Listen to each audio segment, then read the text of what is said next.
Kurang 1 bulan lagi, pemilihan Presiden Wakil Presiden serta pemilihan anggota DPR RI maupun DPR daerah akan segera digelar. Dan kita sudah melihat teman-teman, beberapa calon presiden sudah melakukan sosialisasi, sudah bekerja untuk merebut suara masyarakat agar memilihnya di Pilpres 2024. Semua berlomba-lomba untuk mendapatkan suara rakyat.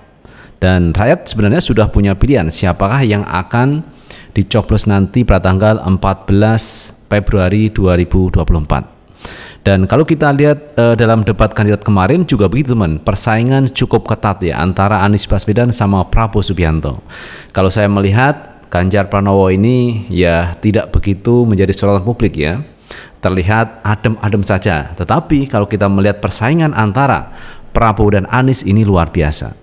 Sehingga beberapa lembaga survei menempatkan Prabowo di nomor 1 dan Anies Baswedan ini bisa mengejar Prabowo di nomor urut 2 dalam elektabilitas calon presiden. Nah teman, coba kita lihat persaingan di dalam debat kandidat kemarin. Ini sebagai flashback saja antara Anies Baswedan dan Prabowo Subianto. Dan saya tidak takut tidak punya jabatan, Mas Anies. Sorry ya. Sorry ya. Terjadi pelanggaran etika berat yang menyebabkan keputusan yang dibuat oleh MK secara etika bermasalah. Pertanyaan saya, apa perasaan Bapak ketika mendengar bahwa ada pelanggaran etika di situ? Masalah yang dianggap pelanggaran etika sudah diambil tindakan dan keputusan. Tetapi intinya adalah bahwa keputusan itu final dan tidak dapat dirubah. Ya, saya laksanakan ya. Dan kita ini bukan anak kecil, Mas Anies ya. Anda juga paham ya. Sudahlah ya. Sekarang begini, intinya rakyat yang putuskan, rakyat yang menilai. Kalau rakyat tidak suka Prabowo dan Gibran, nggak usah pilih kami, saudara-saudara. Dan saya tidak takut tidak punya jabatan, Mas Anies. Sorry ya. Sorry ya. Mas Anies, saya tidak punya apa-apa. Saya sudah siap mati untuk negara ini.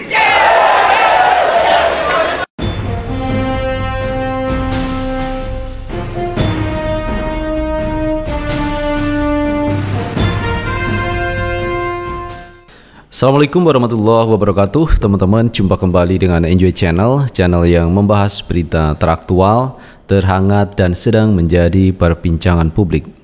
Sahabat Enjoy Channel, kali ini yang akan kita bahas mengenai elektabilitas 3 calon presiden yang berkontestasi di 2024. Namun secara global kita sudah tahu bahwa di nomor urut 1 ada nama Prabowo Subianto, di nomor urut 2 dari sisi elektabilitas ada Anies, dan yang urutan terbawah adalah Ganjar Pranowo. Ini kalau kita lihat di berbagai lembaga survei.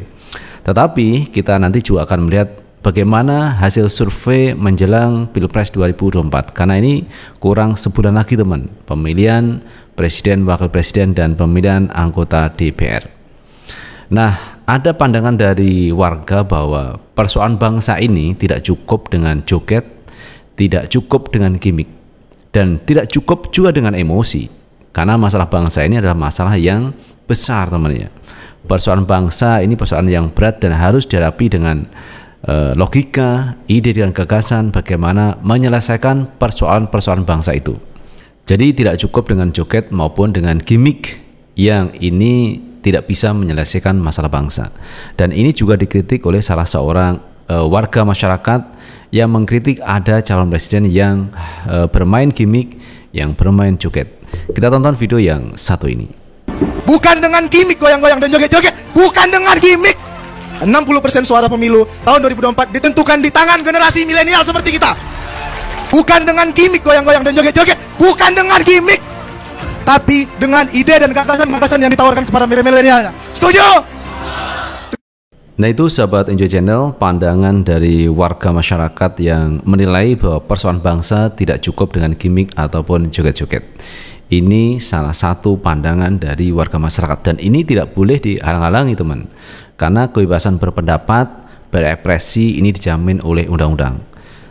Siapapun orangnya, siapapun warga negara berhak untuk berbicara, untuk menilai siapakah calon presiden yang akan diberikan mandat untuk mengemban amanah sebagai presiden RI nanti.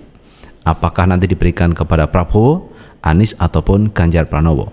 Tetapi logika yang paling sederhana, saat ini angka tertinggi ada di Prabowo Subianto dari sisi elektabilitas.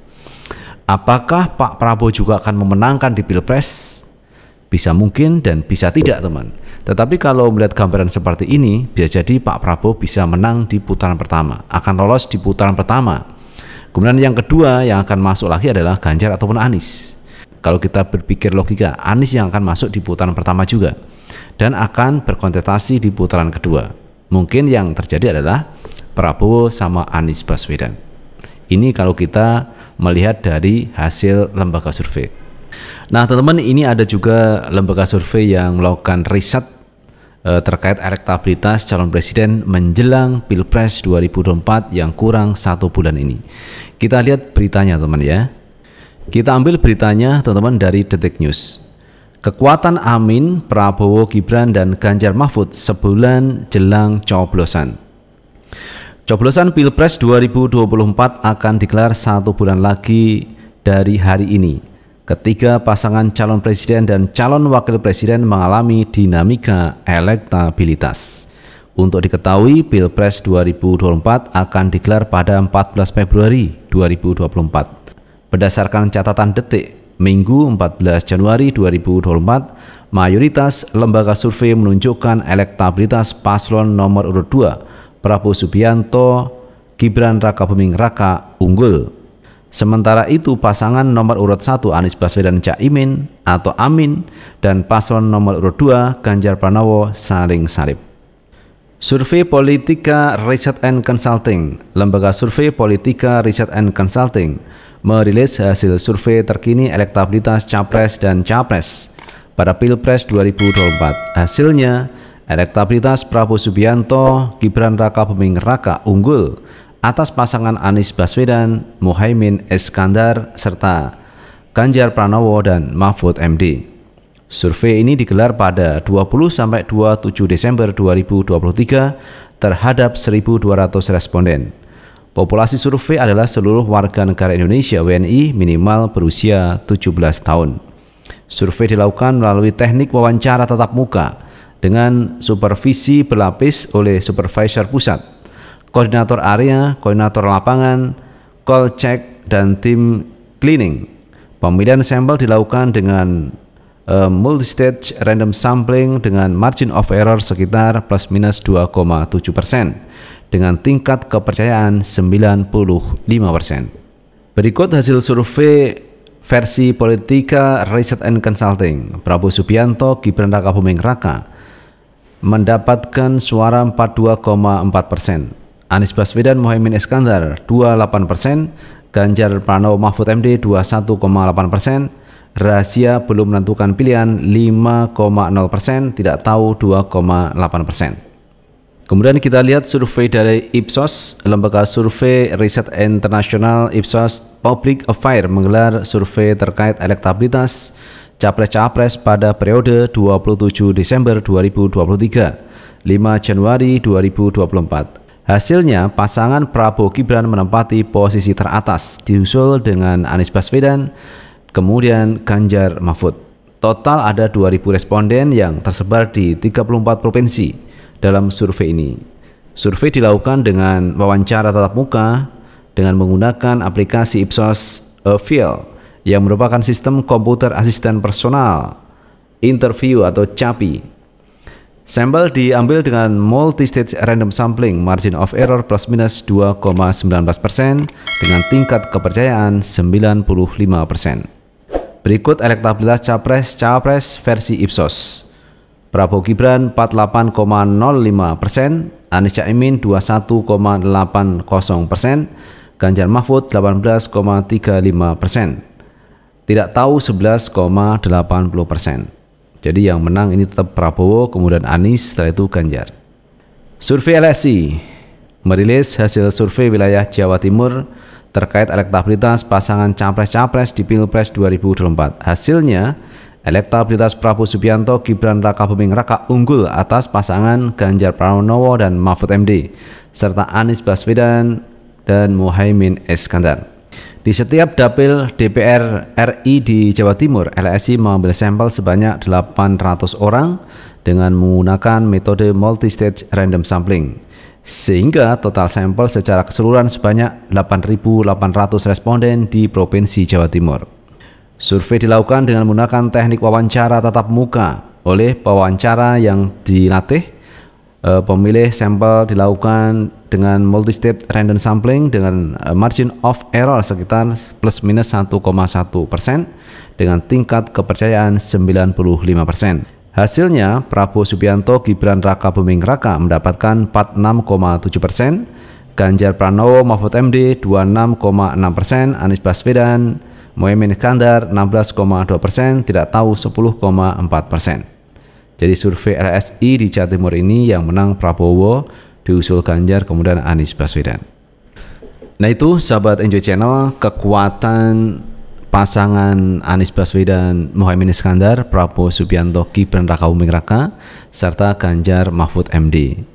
Jadi kekuatan menjelang Pilpres 1 bulan ini, ada dinamika terkait suara, elektabilitas, ada kenaikan dan ada penurunan di masing-masing 3 kandidat calon presiden. Tetapi yang pasti sampai hari ini Prabowo Subianto memimpin elektabilitas ini. Kemudian disusul Anies Baswedan, setelah itu Ganjar Pranowo. Jadi menurut saya 1 bulan ini memang harus dimaksimalkan oleh 3 pasangan calon presiden. Seperti halnya kemarin Pak Anies sudah memulai teman untuk bersosialisasi program lewat live streaming TikTok.